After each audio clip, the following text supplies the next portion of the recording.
matinale sur la première. Il est très précisément 6h48 et l'invité de la matinale ce matin, Audrey Guette, professeure d'histoire-géographie et chargée de mission auprès du vice-rectorat. Première partie avec les questions de Thierry Belmont. Bonjour Audrey Guette. Bonjour. La première édition de la fête de l'école calédonienne va se dérouler demain au Centre culturel Chibaou. C'est l'occasion de valoriser le parcours civique calédonien. Oui, effectivement. Donc, ce parcours civique est en application depuis la rentrée de février en Nouvelle-Calédonie.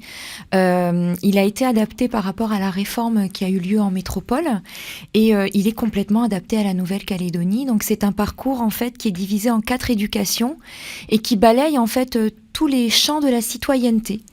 Donc, bien entendu, l'éducation civique, morale et à la défense, mais aussi l'éducation au développement durable, parce qu'un citoyen respecte également son environnement. On a l'éducation aux médias et l'éducation à la santé. Ça fait partie, vous l'avez dit, des grands chantiers de cette rentrée 2018. C'est une année quand même assez particulière pour la jeunesse. Oui. Et vous vouliez mettre un axe dessus par rapport au référendum, évidemment. Oui, effectivement. Et puis valoriser aussi ce que font nos élèves parce que souvent, ça reste dans le cadre de l'école. On ne sait pas un petit peu ce qui se passe à l'intérieur des écoles. Et ce qui est intéressant, c'est que cette fois-ci, on va valoriser ce que font nos élèves à l'école, mais aussi à l'extérieur, dans des projets citoyens. Alors ce référendum, vous êtes professeur d'histoire-géographie, oui. Il était au programme des cours d'histoire-géographie cette année ? Toujours des cours d'enseignement moral et civique. En fait, les programmes d'histoire-géographie et d'enseignement moral et civique sont adaptés à la Nouvelle-Calédonie depuis plus d'une vingtaine d'années, voire même une trentaine d'années, parce que moi-même, quand j'étais élève, j'ai eu droit à ces cours-là. Et effectivement, donc, on parle de l'accord de Nouméa, on parle de l'évolution historique de la Nouvelle-Calédonie, et le référendum, forcément, est abordé en classe dans le cadre, justement, de nos cours. Et il y avait cette mallette pédagogique qui avait été remise en début d'année oui. à certains enseignants. Est-ce que cette mallette pédagogique, finalement, a été réellement utile ? Vous êtes peut-être à l'aise dans ce domaine, il y a des enseignants qui ont dû se former et qui ont dû apprendre, justement, à apprendre. Oui, alors ça fait un petit moment effectivement qu'on aborde l'accord de Nouméa dans les programmes. C'est vrai que cette mallette permettait de réactualiser certaines informations que l'on pouvait avoir. Ce sont surtout des ouvrages qui ont été distribués dans les CDI, ainsi qu'une bibliographie exhaustive qui nous permet justement d'enrichir nos contenus. Et on a eu 2 journées de formation pour les professeurs du Nord et du Sud, qui permettait justement d'échanger sur nos pratiques et comment on pouvait aborder cette question sereinement avec nos élèves. Dans justement cette approche du référendum, comment vous percevez les élèves ? Quel ressenti vous avez des élèves ? Alors, ils posent beaucoup de questions. Donc, on a tendance souvent à dire que les jeunes ne s'intéressent à rien. Eh bien non, en fait, ils posent beaucoup de questions parce qu'ils entendent beaucoup de choses, soit à la maison ou dans les médias, sur Internet notamment. Et donc, ils se tournent souvent vers nous, professeurs, pour leur apporter des réponses. Alors, certaines réponses, je leur dis, je ne peux pas vous donner certaines réponses, je ne suis pas voyante. Par exemple, quel genre de questions Alors, les questions, c'est « Madame, qu'est-ce qu'on va avoir comme résultat ?» Alors, je dis, alors là, j'en ne sais rien. Ça, c'est la première chose que je dis. C'est l'occasion d'expliquer comment se déroule voilà. Un vote. Donc, mais par contre, voilà, mais qui peut voter ? Pourquoi ? Mais madame, pourquoi certains peuvent voter et pas d'autres ? Et madame, on aura le brevet à la fin de l'année ? Ça, ce sont mes élèves de 3e. Je sais que des collègues de lycée, des élèves qui passent le bac, madame, on va passer le bac en fonction des résultats. Si on devient indépendant, est-ce qu'il y aura toujours le bac ? Enfin, certains sont angoissés quand même, mais ce sont surtout des questions pratiques qui font partie de leur quotidien et charge à nous de répondre à cette question. Oui, ça relève d'une certaine inquiétude quand même oui. Dans ces questions-là, vous l'avez dit. On en parle beaucoup à la télé, on emploie certains mots de vocabulaire. Les politiques, forcément, sont en campagne actuellement pour chacun dans leur parti pour expliquer justement leur vision de ce référendum. Et eux ont toutes ces informations qui leur viennent et ils ont du mal à les intégrer, à les comprendre. Et nous, comme on est neutre, on n'est pas porteur d'un message X ou Y. Donc forcément, on leur apporte des connaissances. Elles sont neutres, elles sont scientifiques. On leur donne des définitions. Ce que c'est qu'un référendum, ce que c'est qu'une démocratie, ce que c'est qu'un citoyen. Et donc, ça les rassure en même temps. Oui, dédramatiser tout en étant pédagogique. Exactement. Donc on peut faire des débats parce que avec les élèves, on peut leur demander de faire des débats, d'organiser des débats. On peut leur demander aussi de se mettre dans la peau de quelqu'un qui fait une loi. Donc on leur apprend l'exercice démocratique, ce que c'est que l'exercice démocratique. Oui, dans les objectifs qui sont définis dans le parcours civique calédonien, on parle de reconnaissance de droits concrets au bénéfice des élèves, leur permettant l'exercice de la citoyenneté dans les établissements, mais également par réciprocité, par une obligation de respect des personnes et des biens. Ça ressemble à la fameuse phrase « les élèves ont des droits, mais aussi des devoirs ». Oui, alors tous les élèves le savent, dans le règlement intérieur. Donc il y a une partie dans tous les établissements scolaires où on leur indique leurs droits.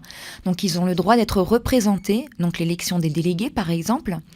Maintenant on a les conseils de vie lycéenne et les conseils de vie collégienne, donc ça c'est important.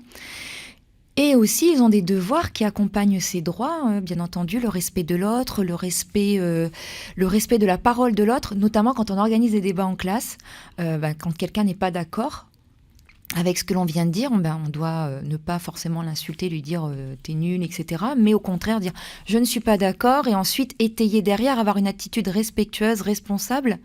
Et ce parcours civique, justement, c'est une manière aussi de voir comment un élève se construit en tant que futur citoyen dans tous les champs de la citoyenneté.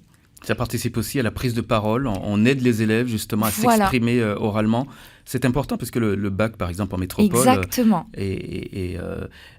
se définit aujourd'hui autour, enfin en tout cas les examens, il y aura une grande place à l'oralité. Ça participe aussi à la réduction des incivilités à l'école, Audrey Guette ? Alors là, comme ça a débuté, on va dire, cette année, la mise en place de ce parcours, moi je suis dans un établissement où effectivement les incivilités je ne les ai pas vues forcément augmenter par rapport aux années précédentes. Ça ne reflète pas tous les établissements scolaires de Nouvelle-Calédonie. On rappelle par exemple, je n'ai pas les chiffres de 2017, mais en 2016, il y a eu 74 conseils de discipline et 60 concernaient des faits de violence physique. Malheureusement, oui, on a des phénomènes de violence qui peuvent être liés soit à des tensions qui peuvent naître à l'extérieur des établissements scolaires aussi. L'actualité ces dernières semaines l'a montré. Mais à l'intérieur des établissements, on a des équipes qui font en sorte que le climat soit apaisé, que tous les élèves puissent apprendre sereinement et grandir aussi sereinement.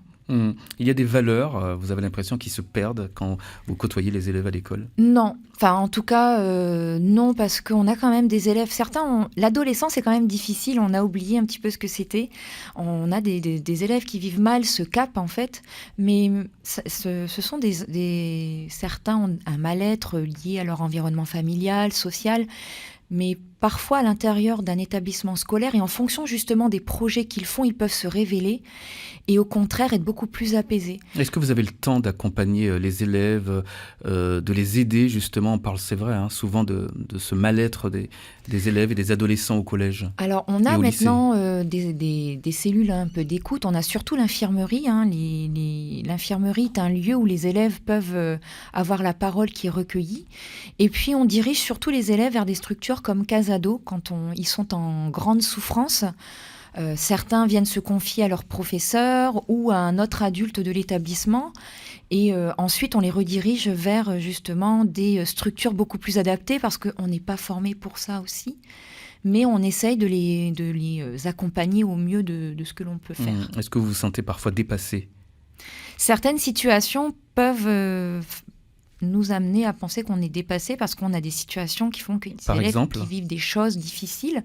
On a des élèves qui subissent de la violence. Au sein de la famille ? Au sein des familles, oui, c'est souvent en dehors de l'établissement scolaire. On a des élèves qui peuvent vivre des situations complexes et donc forcément, nous, on n'a pas toutes les clés pour répondre à leurs souffrances. Et c'est important qu'on ait des structures qui soient là pour aider ces enfants. On parle de la fête de l'école calédonienne aussi. On continue à en parler à 7h06, fête de l'école calédonienne qui se déroule donc demain de 9h30 à 16h au Centre culturel Chibaou. L'invité de la matinale sur la première. Deuxième partie avec notre invité Audrey Guette, professeure d'histoire et de géographie, chargée de mission auprès du vice-rectorat. On s'intéresse à la fête de l'école calédonienne. C'est demain au Centre culturel Chibaou. Et cette deuxième partie, bien sûr, elle est pour vous, mesdames et messieurs. C'est le moment où vous pouvez nous appeler au 258-258. Et s'il vous plaît, n'attendez pas le dernier moment pour prendre le téléphone.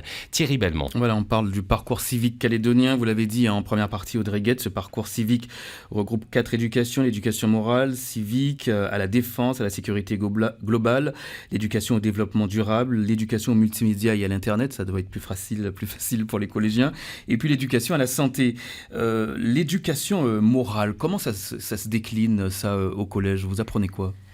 En fait, c'est une matière, c'est un enseignement qui fait partie de l'histoire géo pour le collège et en lycée qui peut être enseigné par tous les professeurs. Et donc, on a un programme, c'est vraiment décliner ce que doit être un futur citoyen. Donc, un citoyen, il doit savoir un petit peu comment s'organise la cité, c'est qu'à de le dire. Ce que c'est qu'une élection, ce que c'est que la démocratie, mais pas que, puisqu'on a derrière un socle de 4 dimensions, la sensibilité, donc le respect justement des uns et des autres, faire preuve d'empathie. On a la règle et le droit, donc connaître les institutions, connaître le fonctionnement de la justice, de la démocratie, etc. On a le jugement, c'est pas le jugement dans le sens négatif, mais c'est comprendre que on peut avoir un esprit critique. Et on a l'engagement. Et ça, c'est très important parce que quand on est citoyen, on s'engage. La première chose que l'on fait quand on est citoyen, c'est le vote. C'est le premier engagement du citoyen. C'est de voter ou de participer à une élection en tant que quelqu'un qui veut être élu, par exemple. Donc, on a toutes ces dimensions de la citoyenneté que l'on aborde en classe. Depuis la maternelle, d'ailleurs, c'est abordé très tôt, jusqu'en terminale. Il y a également l'éducation au développement durable, c'est une question importante. Oui. Aujourd'hui, comprendre les enjeux du développement durable, c'est aussi agir en citoyen responsable. C'est également agir en citoyen responsable parce que derrière, il y a des valeurs, notamment quand on respecte son environnement, on respecte les autres, on se respecte soi également.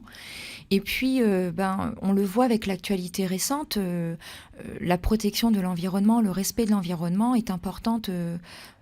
Est important surtout pour le futur, qu'est-ce que l'on va laisser plus tard, et donc avoir une activité humaine qui soit durable et qui permette à l'environnement d'être préservé dans le long terme. L'éducation à la santé, c'est l'occasion justement d'écouter les adolescents. Aujourd'hui, on parlait du mal-être des adolescents, et c'est pas toujours évident. Oui, et en plus, on peut aborder notamment toutes les questions d'addictologie. Pas forcément que les addictologies à la drogue, mais aussi, vous faisiez référence aux multimédias, mais les addictologies aux jeux vidéo, à l'Internet, aux écrans finalement, et à éduquer, entre guillemets, les élèves face justement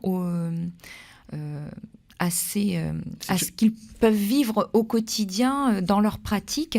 C'est une réalité que vous côtoyez régulièrement, ça, la dictologie aux écrans, aux multimédias? Alors oui, on a de plus en plus... Ça se ressent? Oui, ça se ressent. On a de plus en plus d'enfants qui parfois arrivent fatigués parce que le soir, ils ne dorment pas, ils sont devant leurs jeux, notamment les jeux en réseau. Donc, on fait de la prévention, d'ailleurs, à ce sujet. On alerte les familles, bien entendu, mais on a la dictologie. Donc, la dictologie aux drogues, c'est quelque chose que l'on a l'habitude de traiter, entre guillemets, malheureusement. Mais tout ce qui est addictologie aux écrans, c'est assez récent. Je reviens sur les difficultés de certains adolescents, du mal-être, c'est un grand mot, voilà, mais c'est une réalité. Aujourd'hui, comment les professeurs réagissent face à ces situations compliquées? Justement, dans le cadre des programmes et de la nouvelle réforme du collège, on peut aborder ces thématiques-là, la thématique du cyberharcèlement, les thématiques d'addiction, du respect de son corps, etc., par le biais d'enseignements pratiques interdisciplinaires. Donc on met en œuvre des projets où on additionne plusieurs disciplines qui travaillent sur une thématique commune, et à la fin on construit ce qu'on appelle une tâche finale. Et ça peut être sous la forme d'un reportage, d'affiches, de sensibilisation. Mais quand un élève va vraiment mal, est-ce que vous sentez dans la capacité d'aider ce jeune, Audrey Guette? Alors, quand ils viennent nous voir, parce que forcément, ils viennent pas forcément tout le temps se confier à nous, quand on détecte un élève potentiellement en difficulté, on va voir les personnes et les structures qui peuvent le prendre en charge. Oui. Et ces structures, justement, ces infirmières, notamment au collège, est-ce qu'elles ne sont pas débordées aujourd'hui avec tous ces enfants ? Alors après, ça dépend des établissements, mais effectivement, ils sont souvent sollicités et ils ont la chance justement d'être accompagnés et d'avoir pas mal de structures vers lesquelles ils peuvent rediriger les élèves. L'identité de l'école calédonienne, elle se poursuit actuellement avec justement ces nouveaux projets qui sont en cours. Elle s'exprime notamment par l'enseignement des éléments fondamentaux de la culture kanak. Oui. Est-ce que ces éléments fondamentaux, ça s'est bien déroulé cette année 2018, dans votre collège notamment ? Ah oui, il n'y a eu aucun souci. D'ailleurs, on le fait dans le cadre de ces fameux enseignements pratiques interdisciplinaires. Et donc là, ce qui est vraiment intéressant, c'est que ça peut être lié à toutes les disciplines. On a des collègues de maths, par exemple, qui travaillent avec le professeur, justement, d'enseignement des fondamentaux de la culture kanak, sur la case. Donc la case, la symbolique d'un point de vue culturel, mais aussi mathématique. Donc franchement, c'est bien intégré dans l'enseignement. Que ce soit dans les enseignements littéraires, scientifiques ou sciences humaines pour ma partie. Ça se passe sans aucun souci, en tout cas dans mon établissement, voire même dans les autres, entre guillemets, ça coule de source. Vous êtes enseignante en collège et à l'approche du référendum du 4 novembre, vous nous avez parlé tout à l'heure dans la première partie des inquiétudes chez les collégiens, chez les lycéens notamment, pour le bac, le brevet. Est-ce que certains de ces collégiens que vous côtoyez au quotidien ont déjà un positionnement politique par rapport à ce référendum du 4 novembre ? Est-ce qu'ils ont déjà pris parti ? Et est-ce que ça ne crée pas de clivage à l'intérieur des classes et du collège ? Alors, je pense que certains ont des positionnements, mais ils ne l'expriment pas en classe, parce qu'on explique que l'école est un espace de neutralité, c'est la laïcité. La laïcité, c'est pas forcément que le point de vue religieux, ça englobe également tout ce qui est politique. Donc l'école doit rester un espace neutre et apaisé, parce que si tout le monde commence à exprimer entre guillemets son opinion politique, religieuse ou autre, ça peut créer des tensions. Et l'école est un espace neutre, et dans la classe, donc tout ce qui est opinion politique, elle ne s'exprime pas forcément. Et les professeurs ont le devoir de rester neutres. Ah oui, effectivement, on est neutre. Nous ne sommes pas là, d'autant que ils nous font confiance. Donc si on commence à leur dire comment ils doivent penser, ce qu'ils doivent penser, pour qui ils doivent voter, là on est complètement à côté de notre mission. Et on est... non, c'est pas ce qu'on doit faire.